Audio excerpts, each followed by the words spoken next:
Jason Billingsley held without bail in murder of tech CEO Pava LaPere, Baltimore. Rape and arson. Baltimore. The man accused of killing a young tech CEO in Baltimore days after a brutal attack and arson in West Baltimore was denied bail Friday. Jason Billingsley, 32, is suspected in the murder of 26-year-old tech CEO Pava LaPere and an arson and rape last week. He was arrested late Wednesday night after a days-long manhunt. In a bail hearing Friday, a judge ruled Billingsley is to remain in jail without bail, with no option for home detention. Time equals 400 ms. Greater than. The judge cited Billingsley's criminal history and is concerned he is a flight risk. Billingsley is a convicted felon and registered sex offender who was released last October on parole. According to court records, Billingsley at 18 pleaded guilty to first-degree assault.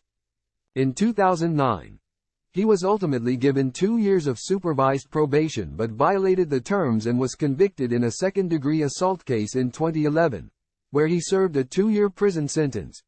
After being released, Billingsley was convicted of a rape attempt 3 months later. Time equals 400 ms. Greater than. He was sentenced to 30 years for that crime, but a plea deal, which the judge reluctantly accepted, suspended all but 14 years. He was then given good time credits that mandated his release after only 9 years. Baltimore City states. Attorney Ivan Bates called the early release and plea deal a systematic failure of the justice system.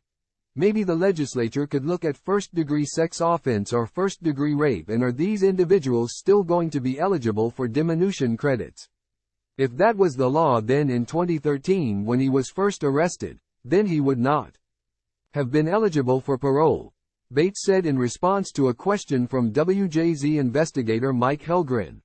Bates will now ask that Billingsley serve life without parole, so this individual does not get out to see the light of day. Police are still reviewing other unsolved cases since Billingsley's release last year to see whether he may have been involved in more crimes.